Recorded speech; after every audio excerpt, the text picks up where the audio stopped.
Episode 3, Turtles in Time, the best third movie of all time. Not really. Anyway, I wanted to talk about settings and location and getting to places that I can't get to and places I'm going to find that I can hopefully transform into a whole nother place that I've never been to but only can use my mind's eye and pictures and video of other places in order to figure out a way to make a location close to me look like a location unobtainable. I had a bunch of different ideas on, in different pictures that we were going to talk about, but then I went and saw The Odyssey in 70 millimeter, and now I want to talk about a bunch of other stuff. I think it's crazy how something in pop culture can change how everyone looks at something. I mean, if you look at Jurassic Park, everybody thinks about velociraptors like that, not like the little chicken iguanas that they actually are. Star Wars not only affected so many kids' lives, just from those that watched it, but it affected all the filmmakers that were coming up at the time and then coming up in the wake of Lucas and Spielberg.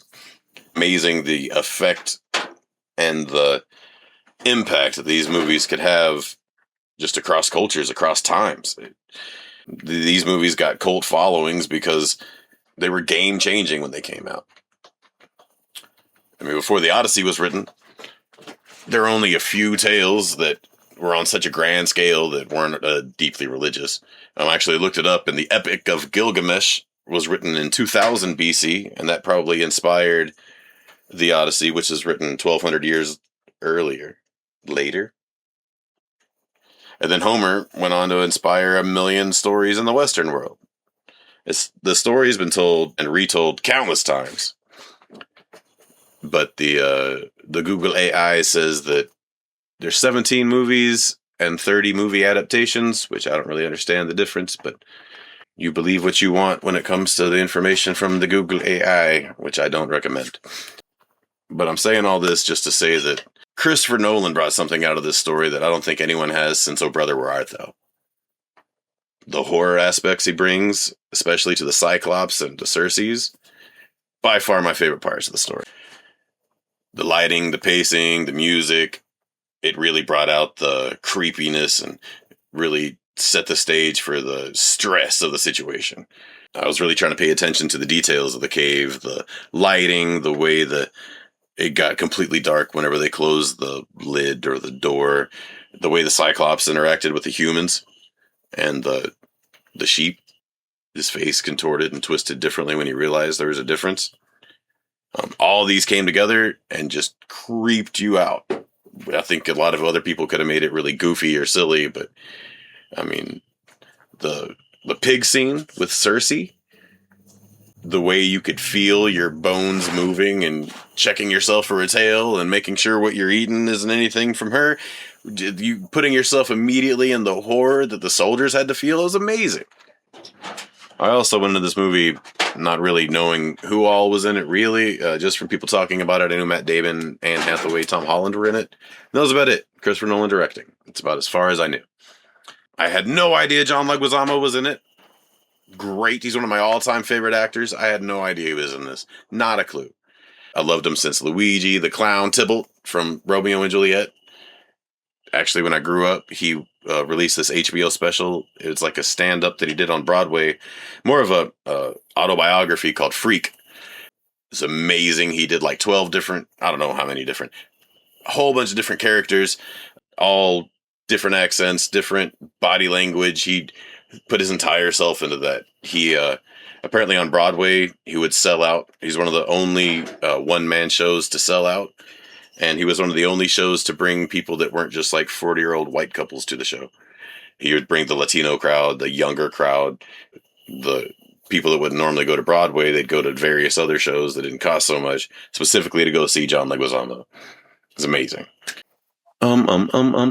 So I discussed this with my teenage daughters, my wife, and I realized how different our movie experience was. I went with the three of them, and me and my wife and I have both read The Odyssey, and she was actually in a play of The Odyssey. We've both seen the movie adaptations of The Odyssey, and my kids have both love Epic the Musical. They love Percy Jackson. They understand the characters better than me half the time. The ways to pronounce their names, usually they're way better at, because if I don't read it, I couldn't get anyone to actually talk at the mic, so you get to hear my version of their opinion, so that's not going to backfire, surely. So my oldest daughter, she is way more into fantasy and magic than she is history and action. And she loved the palace scenes, but she didn't really care about any other scenes that were like talking on a boat. Not her thing. She didn't really understand why they didn't just cut those scenes out and make the rest more exciting. My younger daughter hardly paid any attention to any of the conversations, except for the argument between Penelope and Telemachus, and the one at the end between Penelope and Odysseus. My wife was right there with me about the Cyclops and the Circe scenes, and she really enjoyed Penelope. And she told me different reasons she and Matt Damon really stood out among the cast. Penelope. One of the first things she said when we got out of the theater is that Matt Damon was the perfect casting for the Odysseus she had in her head. She played him exactly how she thought that Odysseus should be played. She really felt that every actor just gave an amazing performance across the board. Robert Pattinson fell into a cowardly Draco Malfoy style role so easily, and it's hard to believe that he ever played Batman, let alone actually wrote. It's hard to believe he's ever heard of Batman, let alone starred as him. The sparkle in Tom Holland's eye when he realizes that Odysseus is his father and not the beggar. His face doesn't change. His eyes light up whenever he realizes the significance of who this person is. It's amazing. Tom Holland, man. He's just such a good actor, especially at such a young age. My oldest daughter also said that she felt like some movies have great actors that carry a bad script, and other movies have an amazing script that kind of carry the bad actors. She actually said other movies have an amazing script that really help get the actors into the characters they need to be. And then this movie has such an amazing script and such great actors that just on those two aspects alone, it's going to be considered a great movie. Even if she didn't like specific parts of it, she thinks people are going to call it a great movie. I also have to say that the set pieces, the props, the puppetry, the costumes, they all just blow everything else out of the water that I've seen this year. Project Hail Mary, so far, is the only one that comes close. This just has so much more. So much more world building, many more characters, so many more chances to, give me more feasting for my eyes. Project Hail Mary gave me some things. There are so many June bugs out here right now. Maybe this is why I should do these in the morning instead of in the evening. So I was honestly expecting this, because I wrote so much down. I was expecting this to be easily a 45-minute rant on this movie, and I am 11 minutes in. Gosh, it's hot. I think I am going to... Man, I really thought I was going to be able to flesh this out more. I mean, I've restarted it about 40 times. I mean, that was the one to go through. I went over all the aspects that I liked about the movie. All the quick aspects. Maybe I should just talk more. Maybe we should just talk blindly about stuff for a minute. Maybe that's the whole point of a dang podcast. Put me on the spot, boy. Maybe I should go write some shit first. I think that this movie really represents what the story wants you to get out of it. I think that it takes aspects of the director's interpretation of the story and how people might have interpreted it throughout the ages. Tried to give us the most genuine representation of something that's been around so long and has so much attached to it. You can't really go too far one way or the other as far as there are no gods represented in this movie. The idea of the gods are represented, but you don't see a dude flipping around as Neptune or Poseidon. You do have Zendaya, which I didn't know was in the movie. Although apparently, if Tom Holland's in the movie, Zendaya's probably in the movie. If she represented the idea of Athena, like the personification of the guilt of Odysseus from what he did in Troy, but not necessarily Athena. But he kept calling her Athena, so she kind of did. And that was the closest. Was you got a weird little about it. I also think that they showed what the gods were doing. She talked about, why would you say the gods don't exist? Don't you see? And then listed a bunch of things that proved that the gods exist, but we didn't get actual actors being these gods. And I think a lot of people were hoping to see that a little bit more fantastical, which I don't know. Christopher Nolan doesn't necessarily get too fantastical. He tends to push the boundary just a little bit and let your imagination take you the rest of the way. Man, I honestly really thought this was just going to be fleshed so far out. I was just reading what I wrote, but maybe my plan was to go through and flesh it out when I originally wrote it, because I just gave you the bullet points. I don't really want to go back over it, though. You got my general opinion. I would give this movie probably an 8 out of 10. 8.5 out of 10. Judging it based on an adaptation of an ancient story, 9.5 out of 10. The parts that they added to the story. They changed some of the characters, but I don't think they necessarily took away from the characters. I enjoyed all the story arcs, all of the added parts, all of the interpretations of the characters and the different monsters and how they were brought to the screen. I feel like he paid homage to the older movies, to the story, to all the various adaptations. And people also have to realize that he was trying to incorporate all of that into one bundle and just give us something that we can easily digest. I think he did that great.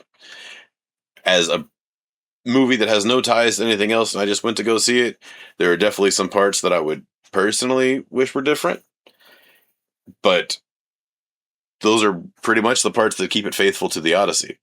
The part where they go to the island that's full of the giants and the silver armor, not necessarily necessary. Cool, but there was no motivation to go. Like, there's no reason to go there. No reason to act like Monty Python and run away. So, I don't know. A bit. The pacing and some of the way the storytelling goes isn't very modern for obvious reasons. So, I don't know. I think this movie has really inspired me to look at the way that I'm going to present my story on the screen differently. I love the way that things are shown without being said, and I like the idea of more of a facial expression and silence being represented more than long banter. Woof. Because I'm doing it all here, it doesn't need to be in the movie, right? Let it all out right now, right here on this thing. And to all the poor schmoes actually listening to it, great movie. Go see it. Enjoy it. Movies that make you want to talk about them. Movies that make you feel one way or another. Movies that make you want to go look stuff up afterwards. Movies that keep your attention the entire time and have a third act that pays off better than any third act I've seen in years. 100% worth it. Go check it out. If I don't get eaten by all of these June bugs first, I am going to bring various pictures and ideas to the next episode. The next episode maybe will involve my friend Tom that I talked about last episode that helped me out with the brainstorming. Ever since I started the podcast, he's been hitting me up about... Well, actually, I started hitting him up because he has a podcast. Or he did. I'm not sure if he's still doing it, but I'll ask him about it and put any links or whatever, and I'll put stuff on the screen here. Or maybe down below, depending on what I can do and what information he gives me. If he doesn't give me anything, there'll be nothing here. But if he does, there will be. We are going to brainstorm everything about this little film that I want to do, and he's really good at helping me flesh out the backstory side of it. So I think it's really going to be interesting, and maybe we can push the banter to closer to maybe an hour. That'd be really cool. I figure if someone's on the show, we should try try to actually keep people entertained for longer than that. I just don't feel like I'm more entertaining than 20 minutes. So like 20-minute video, 20-minute podcast, I feel like that's just right. Just the right amount of dude talking about a thing that you haven't seen yet. I really would love anybody that sees this to comment down below. Tell me what you think. Tell me what you think about the movie. And with this one, with all the podcast videos that I'm putting up and all the podcast audio that I'm sending out, comment. Let me know what you think about the characters, what you think about the bad guys, what you think about what I'm talking about in the next episode. I really want the feedback just to know where it's landing for people, what y'all think of it, how bad you think it is. That'd be great if everybody just told me it was the worst thing ever and just went on rants about how terrible it is. That'd be nothing but great for me. I am really going to be carried away by June bugs and eaten alive in their lair later tonight. Pray for me. All right. I'll see y'all later. Hopefully nothing bad happens. I still can't quite hit 20 minutes. Maybe I should talk for another few minutes. I'm going to edit this. It's going to break it down to like 17. Oh, actually, that's another thing that I can talk about. My son makes amazing like electronic style music.